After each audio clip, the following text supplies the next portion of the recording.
Mesdames, Messieurs, à mon avis, c'est un peu fort, non? Bien. Mesdames, Messieurs, chers naturalisés, chers accompagnateurs, chères concitoyennes, chers concitoyens, quelle est belle la République française quand elle est fière de toutes ses couleurs. Quelle est belle la République quand elle est au clair sur ses valeurs. Quelle est belle la France quand elle a tous vos visages. Vous êtes presque 300 naturalisés et accompagnateurs, mais on ne va pas faire le distinguo ce soir, à être venus ce soir dans cette mairie d'arrondissement, notre maison commune du 19e arrondissement. Et je suis avec les élus que je salue, je vais les présenter dans un instant, très heureux et toujours très ému de vous accueillir pour cette cérémonie de citoyenneté qui est un moment important, à quelques jours du 14 juillet, à quelques jours de notre fête nationale, pour vous souhaiter la bienvenue dans cette communauté qu'est la République française. Nous sommes donc pratiquement au complet, en tout cas les meilleurs sont là, si je peux me permettre de le dire ainsi.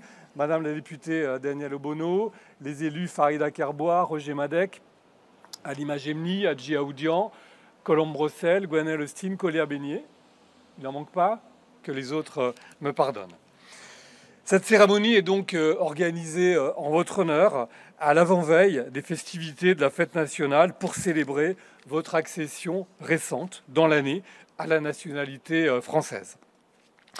Dans la diversité des parcours de vie qui vous ont conduit jusqu'ici, votre naturalisation, vous le savez, est tout à la fois un aboutissement, un engagement et une promesse. Et toujours un chemin singulier, celui que vous avez emprunté, chacune et chacun, avec votre histoire, avec ses épreuves, ses joies aussi, et toujours et surtout vos espoirs. Devenir français, c'est d'abord prendre acte que vous avez souhaité construire votre vie ici et celle de votre famille en France et que vous avez accepté de suivre une procédure administrative souvent longue, exigeante et difficile. C'est décider d'écrire votre avenir et celui de vos enfants loin, parfois, de la terre qui vous a vu naître. Et ce choix ne doit pas être un renoncement, jamais, mais toujours. Il doit marquer, au contraire, une adhésion. C'est également un engagement. Devenir français, ce n'est pas simplement se fondre dans une histoire déjà écrite. C'est aussi s'engager à inscrire son destin personnel dans un destin collectif. Car ce sont nos contributions citoyennes qui forgent notre histoire nationale, celle du pays des droits de l'homme, celle d'un pays où nous devons veiller tous ensemble à défendre nos libertés. Cette histoire, bien sûr, elle a ses heures de gloire, et nous en sommes très fiers. Elle a aussi ses chapitres moins honorables, et parfois ses tâches, mais elle n'est pas figée. Et c'est ensemble que nous l'écrivons tous les jours. Et en ce sens, devenir français, c'est un peu comme monter tous ensemble dans la cabine de pilotage d'un avion. Vous mesurez la responsabilité que vous avez prise, mais il est trop tard pour descendre et nous avons désormais partie commune et notre sort est lié. Le respect de la loi, de la lettre, mais également de l'esprit de la loi est ce qui nous lie et garantit notre égalité. Dans notre République, chacun peut vivre en paix dès lors que chacun respecte la loi commune, quitte à se battre pour la faire évoluer quand nous considérons qu'elle n'est pas à la hauteur ou qu'elle ne répond pas aux défis. L'État, les collectivités et plus généralement nos institutions sont les garants de ce cadre commun indispensable. Devenir français, c'est parler français, notre langue commune. L'apprentissage de la langue est une étape incontournable. Elle permet de nous comprendre, de nous expliquer, d'apprendre les uns des autres, de partager un imaginaire commun et même, et surtout, de rêver ensemble. Vous le savez, on n'habite pas un pays, on habite une langue. Et il n'est jamais facile de maîtriser une langue nouvelle. À cet effet, sachez que la ville de Paris propose gratuitement des cours municipaux pour adultes. N'hésitez pas à vous renseigner à l'accueil de la mairie. Devenir français, c'est enfin une promesse. Devenir français confère le devoir de participer à la construction de notre avenir commun et d'y inscrire le vôtre, dans le respect des droits que porte notre belle devise, liberté, égalité, fraternité. Le premier de ces droits, c'est bien sûr la liberté. Cette liberté s'incarne notamment par le droit de vote. C'est un droit fondamental et c'est aussi un devoir moral, car ne l'oublions jamais, le suffrage universel est une conquête fondatrice que beaucoup de peuples nous envient, loin dans le monde, et que nous avons la responsabilité collective de faire vivre et de respecter. Quelle que soit votre opinion, je vous encourage à l'exprimer pour ne pas laisser d'autres décider à votre place. Les prochaines échéances électorales sont a priori encore lointaines. Il devrait s'agir, sauf référendum ou dissolution de l'Assemblée nationale, des élections européennes en juin 2024.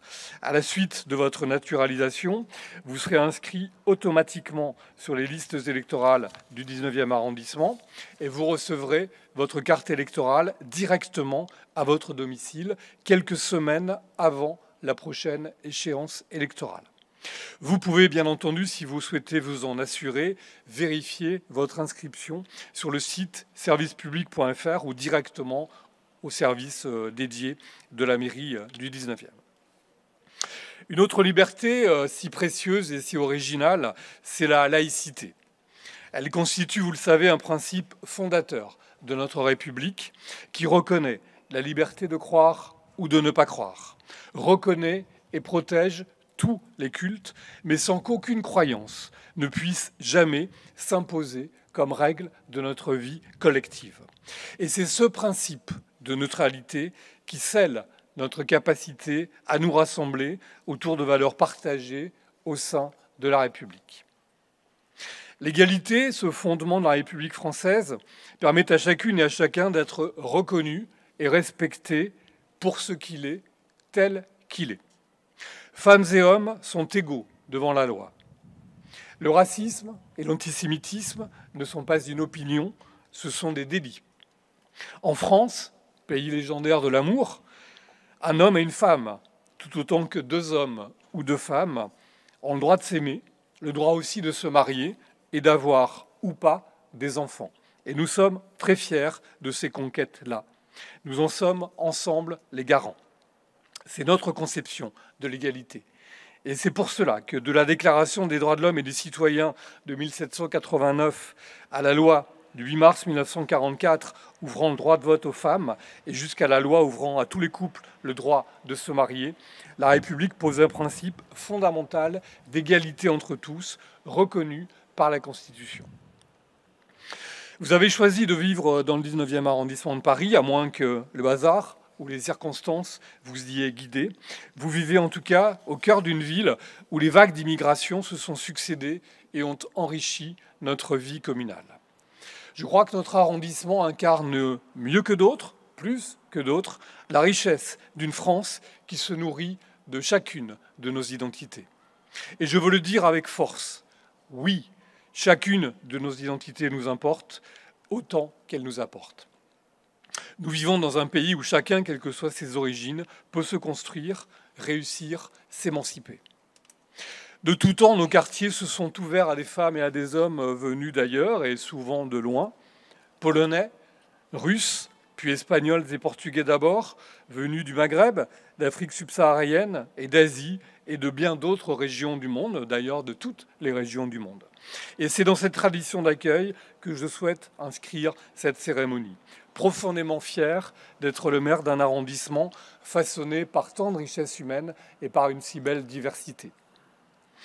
Nous n'avons pas tous la même histoire et nous n'avons pas tous les mêmes ancêtres, mais nous partageons un même destin et nous participons à un même dessein pour construire un avenir commun à nos enfants, à tous nos enfants, à tous les enfants de la République, quelle que soit l'origine de leur famille, quelle que soit leur religion, quel que soit leur sexe ou la couleur de leur peau. L'attention bienveillante que nous devons porter les uns envers les autres, c'est là notre vision de la fraternité. Cette fraternité, nous la partageons avec une intensité supplémentaire ce soir, à l'avant-veille de notre fête nationale du 14 juillet. Liberté, égalité, fraternité, oui, être français reste toujours une ambition, sans doute jamais tout à fait atteinte, une exigence vis-à-vis de soi-même, bien sûr rarement totalement satisfaite. Mais c'est cette ambition et cette exigence qui cimentent la République dont vous êtes désormais membre à part entière. Je le sais, vous avez à cœur de vous en montrer digne et je crois au plus profond de moi que votre naturalisation est une chance pour notre République et pour notre beau pays. Alors bienvenue chez vous, en France, à Paris et dans le 19e arrondissement. Merci.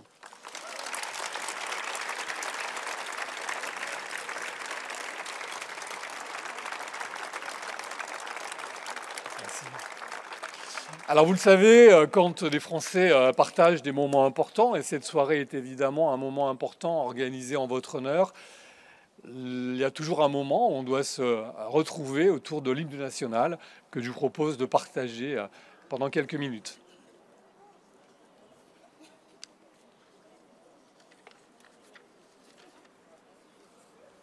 Si le DJ veut bien, lancer la musique. Enfants de la patrie, le jour de gloire est arrivé. Contre nous de la tyrannie, les tendances sanglantes élevées, les tendances sanglantes élevées. Entendez-vous en campagne, mugir ces féroces soldats qui viennent jusque dans nos bras, mélanger nos maisons compagnes. Hommes citoyens, formez vos bataillons, marchons, marchons, chassons à plus, revenons Sion. Merci et bravo et belle fête nationale. Très belle soirée. Merci à vous.